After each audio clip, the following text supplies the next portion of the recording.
가르디올라 감독과 선수들이 환호합니다.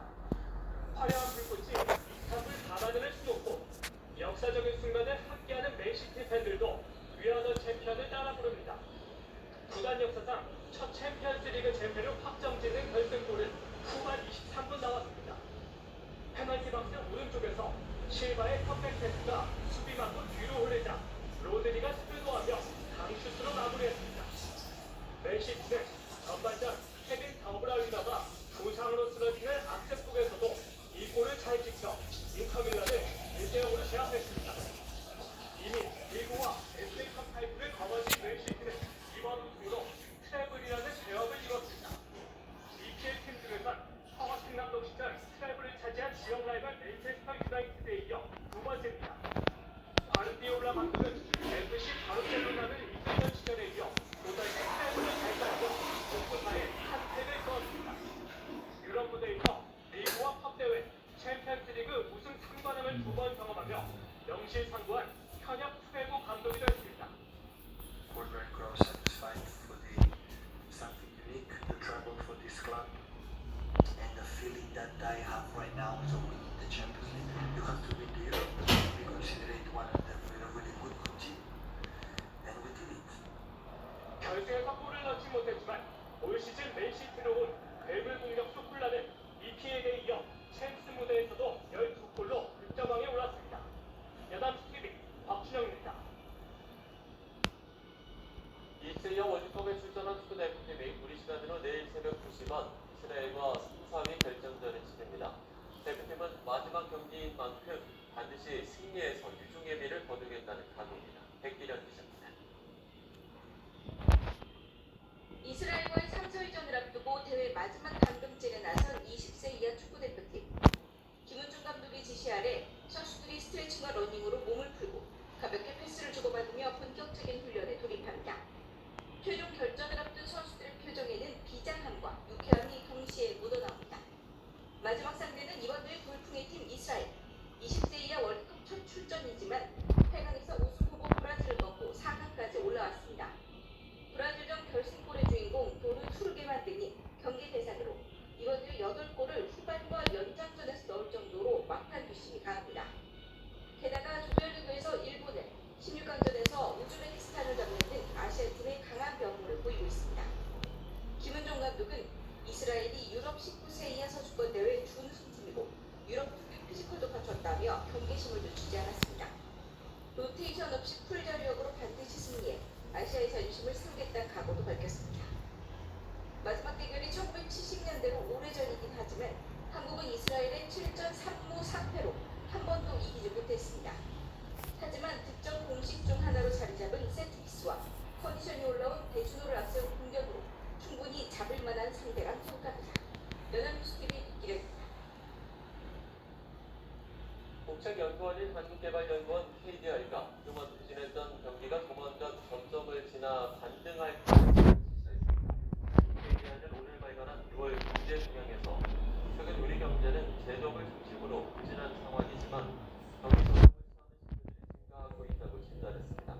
수출이 줄긴 했지만 반도체와 대중국 수출 감소폭이 축소되는 등 경기 부진이 심화하지는 않았고 소비 심리와 물가도 양호하다는 평가입니다. 국내 주유소 경유 평균 판매 가격이 약 2년 만에 리터당 700원대로 내려갔습니다. 한국석유공사 유가정보 시스템 오피넷에 따르면 일일 경유 평균 판매 가격은 7주째 연속 하락세를 보이면서 어제 리터당 1399.69원으로 집계됐습니다. 글로벌 경기 침체에 따라 수요 위축이 우려되면서 경유 가격이 하락세를 보이는 전입니다. 판매가가 리터당 1,400원 아래로 내려간 건 지난 2021년 9월 이후 약 2년 만입니다. 응급실을 찾았다 거절당해 여러 병원을 전전하다 응급차에서 숨지는 사고가 잇따르고 있습니다. 정부가 이를 막기 위해서 응급실과 근무 의료진 지원을 늘리는 방안을 검토하기로 했습니다. 다만 문제는 부족한 재정입니다. 오태훈 기자입니다. 지난 3월에는 대구에서 10대 여학생이, 지난달 말에는 경기도 용인에서 70대 남성이 응급실을 전전하다 숨진 사고가 발생했습니다.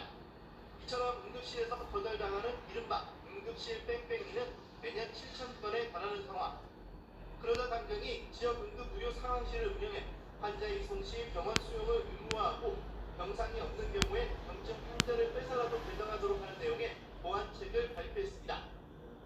컨트롤 타워로 지역 응급의료 상황실을 설치해서 이송과 전원을 지휘 관제하고 또 이를 통한 이송의 경우에 해당 경우는 수용을 의무화하도록 했습니다.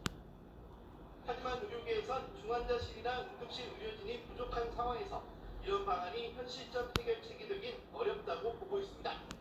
응급의료 인프라가 관건인데 응급 환자와 중환자를 진료하면 손해보는 응급의료 수가 구조도 문제로 지적됩니다. 이에 따라 기획재정부는 보건당국과 응급의료 확충 차원에서 병원 응급실과 번역 외상센터 등 응급의료시설 지원 방안을 검토 중입니다. 특히 응급의료시설 의료진의 보수를 끌어올리는 방안을 모색하고 있습니다. 정부는 지원 방안들의 내년 예산안 반영과 건강보험 재정 투입을 동시에 살펴보고 있는 것으로 전해졌습니다. 다만 가뜩이나 세수가 부족한 데다 정부 역시 재정난을 겪고 있어 실효성 있는 수준의 지원이 가능할 정도의 예산을 마련할 수 있을지는 미지수입니다. 연합뉴스TV 김동욱입니다. 부동산 시세 조작을 막기 위해서 다음 달부터 실거래가 공개 시스템의 등기 여부 투기가 시작됩니다.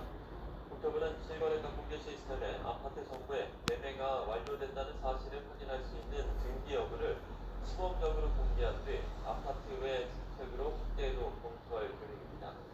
특정 아파트를 최고가에 협의 거래하고 인근 단지나 같은 단지에서 최고가에 맞춰 상승 거래가 이뤄지면 기존 거래를 취소하는 방식으로 국가를 띄우는 행위를 막기 위해서입니다. 이를 통해 부동산 소유권 이전 등기 여부까지 확인하게 되면 진짜 거래 판단에 도움을 줄 것으로 보입니다. 방한한 인공지능 챗GPT의 개발자 샘 올트먼은 개발자답지 않게 보편적 기본소득의 필요성을 이야기했습니다. 인공지능이 물볼 사회 경제적 충격에 대비하기 위해서인데 문제는 가상화폐로 제공되는 기본소득을 받으려면 생체 정보를 내놔야 한다는 겁니다. 서영석 기자입니다.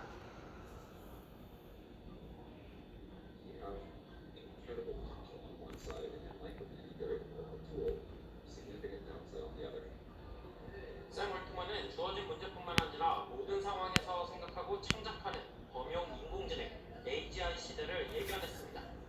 그러면서 AGI 시대의 사회는 진짜 사람과 AI를 구분하고 AI가 제공하는 혜택을 분배하는 문제에 답해야 한다고 강조했습니다.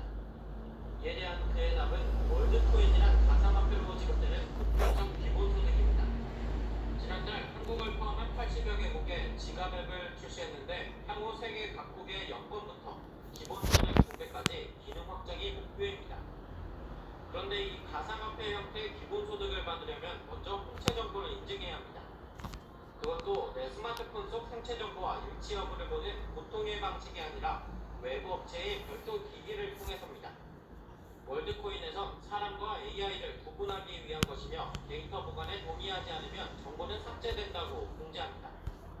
하지만 전문가들 생각은 다릅니다. 자기들이 딴 데 활용하지 않는다고 하고 삭제한다고 하는데 그거 잘 모르잖아요. 또 사이트에 회원정보 가입하면 쿠폰 같은 거라도 주잖아요. 그거를 제공해주면 돈을 당연히 받아야 돼요.